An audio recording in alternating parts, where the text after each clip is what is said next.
Hello everyone, welcome to ID English classes. हम लोग अभी राइटिंग स्किल का सीरीज चला रहे हैं और हमने इससे पहले नोटिस राइटिंग और एडिटर के पास कैसे आप लेटर लिखेंगे और जब आप लेटर लिखेंगे तो किस प्रकार से ऑब्जेक्टिव क्वेश्चंस बनेगा, हमने कुछ क्वेश्चंस ऑलरेडी कर रखा है और रेस्ट पार्ट जो है आज हम लोग इसको सॉल्व करेंगे। चैनल में अगर आप नए हो और सब्सक्राइब नहीं किए हैं तो सब्सक्राइब कर लें ताकि आपको नए नए वीडियोज का नोटिफिकेशन मिलते रहे। बिना समय गवाए हम लोग आगे के क्वेश्चंस को देखते हैं।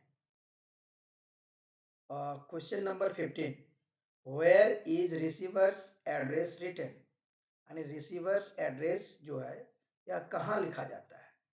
Option A, on the top of the letter. Option B, just above the date, just below the date, on the bottom of the letter। तो जब भी आप लेटर्स लिखते हो तो लेटर राइटिंग में आप देखे होंगे कि सबसे पहले सेंडर्स एड्रेस होता है, उसके बाद एक लाइन छोड़कर हम क्या करते हैं, डेट मेंशन करते हैं और फिर से एक लाइन छोड़कर रिसीवर्स एड्रेस लिखते हैं। तो कहाँ पर हो गया ये, just below the date. So the correct option is C. What is pseudonym in letter writing. Pseudonym या तो उपनाम क्या होता है लेटर राइटिंग में। यहाँ पे सीडोनिम किसके लिए प्रयोग किया गया है, real name, fictitious name, legal name, name of the editor. तो जो करेक्ट ऑप्शन होगा ये क्या होगा, फिक्सिशियस नेम, माने काल्पनिक नाम का प्रयोग किया जाता है, काल्पनिक नाम का प्रयोग किया जाता है ना। चाहे तो आपका लेटर जो आप लिखने जा रहे हैं क्वेश्चन में दिया हुआ रहेगा नेम, उस नेम का प्रयोग करेंगे, अगर नहीं दिया हुआ है तो आप एक्स वाई जेड का प्रयोग करते हैं कुछ भी। तो कहने का मतलब है कि सिडोनिम इन लेटर राइटिंग क्या होता है, तो फिक्सिशियस नेम होता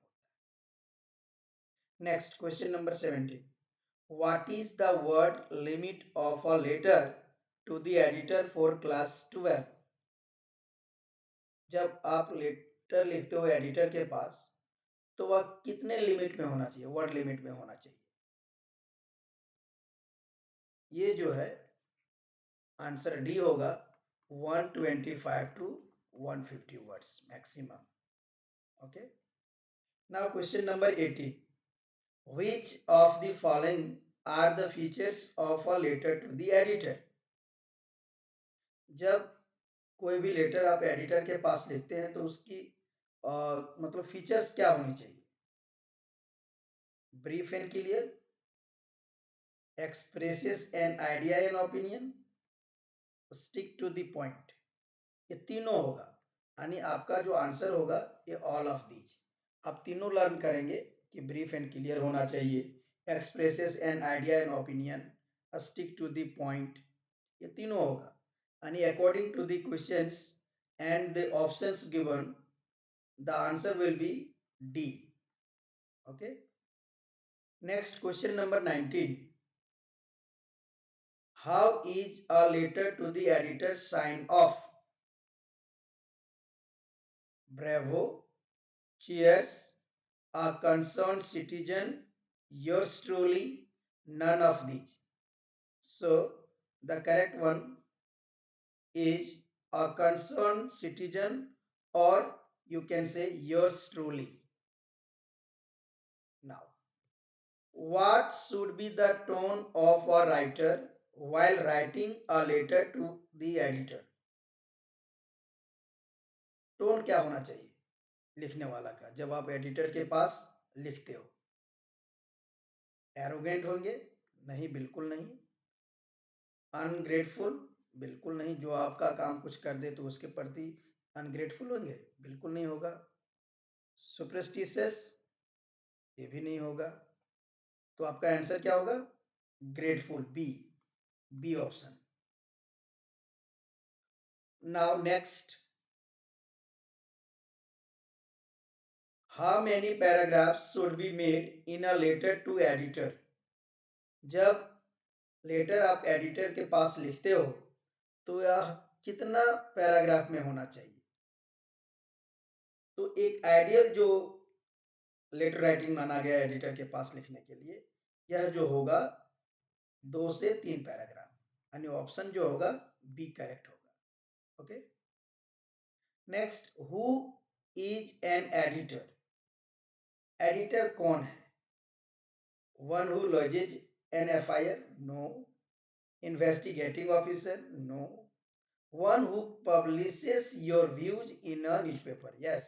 सो option C is correct one. Option D भी देख लेते हैं हम लोग क्या है। One who edits your UFIR? No, गलत है। तो option C is correct. Question number 23, how much space should be taken to write sender's address in a letter to the editor?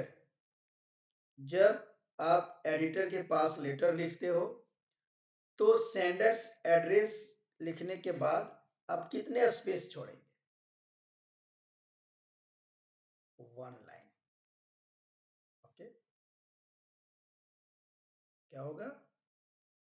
1 line लेंगे।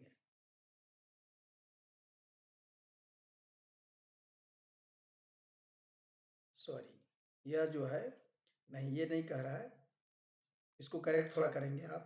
23 को क्या कह रहा है कि how much space should be taken to write sender's address in a letter to editor?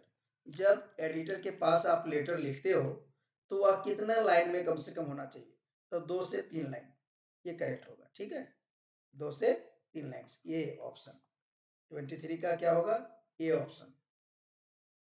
Now, what among the following can be written if sender's address is not given in the question or heading of a letter to editor? Any addresses you know? कोई भी address जो आप जानते हैं? नहीं, बिल्कुल नहीं। Address of the school? नहीं, ये भी नहीं आपको करना है। XYZ एग्जामिनेशन हॉल, ये लिखा जा सकता है, XYZ एग्जामिनेशन हॉल।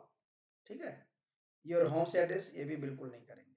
तो आपका जो आंसर होगा ये सी होगा। Question number 25, what are parameters of measuring a good letter written to editor? क्या पैरामीटर्स होना चाहिए एक अच्छे लेटर राइटिंग का? जब आप लेटर लिखते हो एडिटर के पास, ग्रामेटिकली जो है करेक्ट होना चाहिए, यानी ग्रामेटिकल एक्यूरेसी होना चाहिए। Suggestions to sort out the problem, बिल्कुल सही बात है। Request to editor to publish the views, ये भी हम करते हैं। तो आपका ऑप्शन जो है डी हो जाएगा सही, ऑल ऑफ दी, यानी तीनों जो लिखा हुआ है ये सही है। ठीक है, question number 26, which of the following is the correct subject in a letter to editor? क्या करेक्ट होता है? हमने इससे पहले भी बताया था आपको कि जब भी आप कोई सब्जेक्ट लिखते हो तो उसमें कैपिटल लेटर से कोई भी वर्ड को लिखेंगे। जैसे न्यूसेंस में एन कैपिटल है, क्रिएटेड में सी कैपिटल है, और हमने बोला था प्रीपोजिशंस, कंजक्शंस, है ना, ये सब का प्रयोग क्या करेंगे? स्मॉल में ही रहने देंगे। स्ट्रे में एस कैपिटल, एनिमल्स में ए कैपिटल, ये तो करेक्ट है, ये सही एकदम प्रोफॉर्मा के अनुसार जो है आपका करेक्ट है। कभी कभी हमने बोला था कि एक पूरा करेक्ट में लिखेंगे, कैपिटल लेटर में लिखेंगे, इसी प्रकार से, इस प्रकार से यहाँ पे लिखा हुआ है, तो आपका ऑप्शन जो है डी हो जाएगा। लेकिन ज्यादा सुटेबल जो होता है, कभी भी जो आप लिखते हैं तो ये ऑप्शन के साथ जाएंगे। ठीक है, ये ज्यादा सुटेबल है। Why do we write a letter to the editor? हम लोग क्यों लिखते हैं? To comment on news or articles, to complain, to express views on societal issues। तो हम लोग क्यों लिखते हैं इसको? जानना होगा कि to express views on societal issues, जो समाज में कुछ जो है ऐसा इश्यूज रहता है, सामाजिक बुराइयां रहती है, और तो सोशल इश्यूज कुछ रहता है, तो इसके लिए हम लोग जो है एडिटर के पास लेटर लिखते हैं। सो C is the correct answer. मुझे लगता है बच्चों यहाँ तक समझ में आ गया होगा। अब थोड़ा डिफिकल्ट है कि कभी कभी जो है आपको एक्सट्रैक्ट बेस्ड टाइप से क्वेश्चंस देगा, यहाँ पे देखेंगे, इस पर विशेष ध्यान देना है। जिससे पहले क्वेश्चन दिया हुआ है, क्या है कि you are Devashree, a resident of Siliguri, Assam. You have to write a letter to the editor of a national daily, drawing attention towards the difficulty faced by differently abled people at tourist places. ठीक है, question समझ में आ गया होगा। तो वो दिव्यांग वगैरह के लिए जो है यहाँ बात किया जा रहा है कि किस प्रकार से उन लोग टूरिस्ट प्लेस पर परेशानियां को झेलते हैं। ठीक है, तो सबसे पहले क्वेश्चन देखते हैं कि क्या लिखा हुआ है। क्वेश्चन बोलता है कि select the option with relevant aspects that Devshree should select for this letter. इस लेटर के लिए कौन सा ऑप्शन जो दिया हुआ है इसमें सेलेक्ट करेगी देवश्री, बताइए।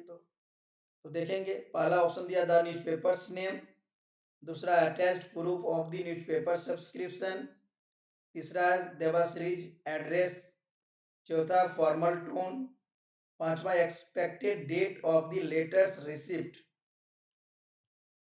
तो जब इस लेटर को लिखेगी तो सबसे पहले न्यूज़पेपर्स का नेम हम तो लिखते ही हैं, एड्रेस भी लिखते हैं, टोन भी मेरा फॉर्मल होता है, यानी जो ऑप्शन दिया हुआ है 1 3 4, यानी आपका जो है ऑप्शन डी करेक्ट होगा। ठीक है, D option 1 3 4, very good.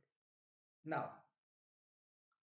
Question number 2, select the appropriate subject for this letter। जो आपने क्वेश्चन अभी देखा, आपने क्वेश्चन देखा क्या कि देवश्री के बात कर रही है, और क्या ये जो है डिफरेंटली एबल्ड पीपल है उसके द्वारा क्या परेशानियां को झेलते हैं टूरिस्ट प्लेस पर, इसके लिए जो है यहाँ पे क्वेश्चंस पूछा जा रहा है। ठीक है, इसी कॉन्टेक्स्ट में सभी क्वेश्चंस है।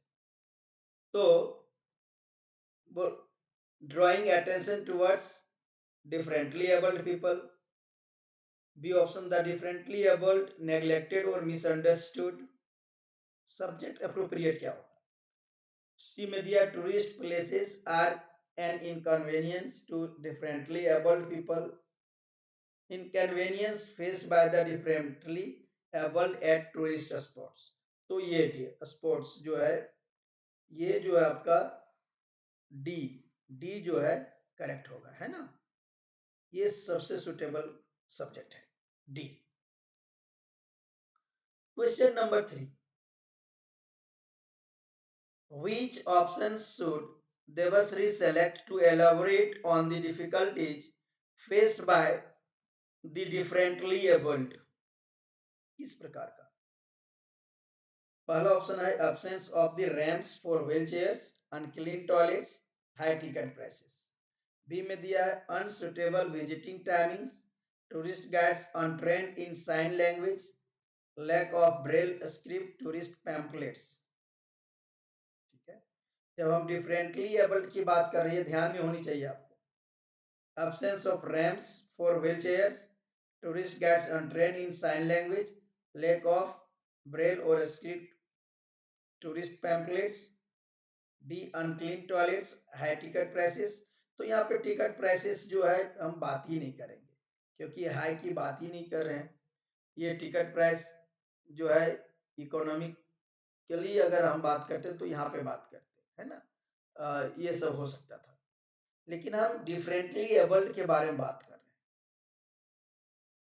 तो यहाँ पे देखिए, ये ठीक है, तब तक यहाँ अनसुटेबल विजिटिंग टाइमिंग दे दिया है, तो सबसे जो ऑप्शन जो होगा ये सी करेक्ट होगा, क्योंकि absence of ramps for wheelchairs, tourist guides untrained in sign language, lack of Braille script tourist pamphlets, ये जो है सब डिफरेंटली एबल्ड के लिए जो है सही हो सकता है, जब आप लेटर लिखते हो तो ये सब पॉइंट्स जो है आप दे सकते हो.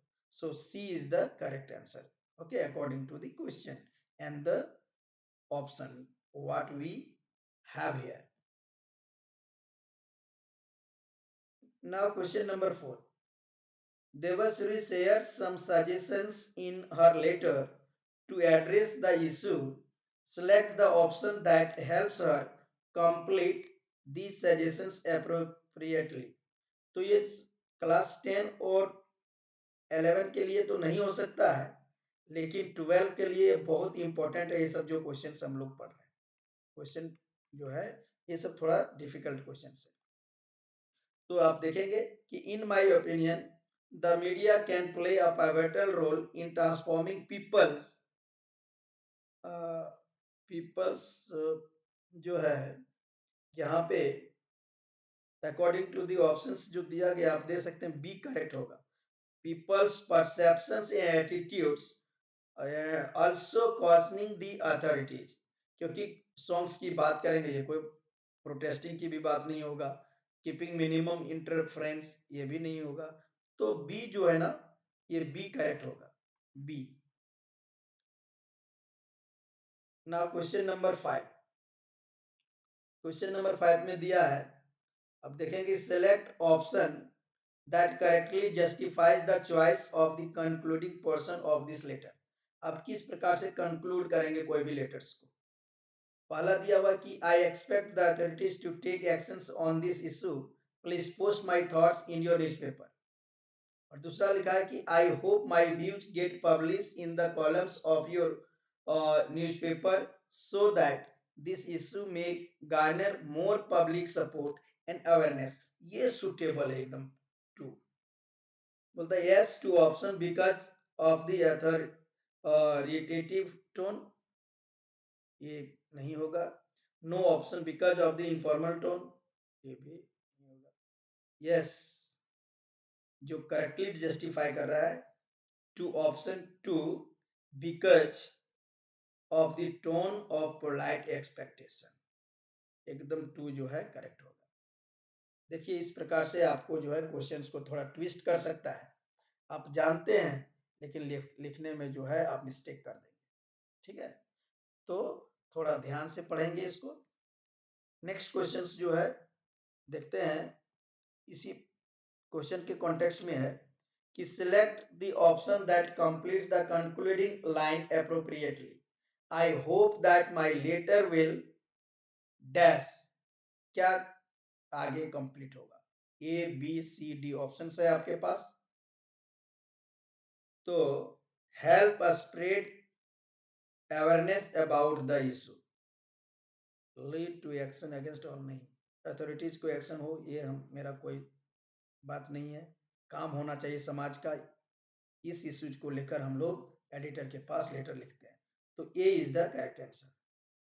Thank you.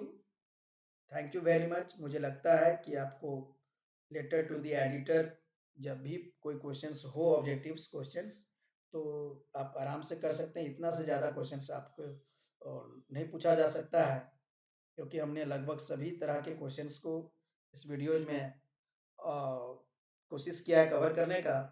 और अगर आपको लगता है कि यह वीडियोज आपके लिए हेल्पफुल है तो अपने दोस्तों के बीच में भी शेयर करें और सब्सक्राइब करें चैनल को. लाइक करें, कमेंट करें. Thank you very much.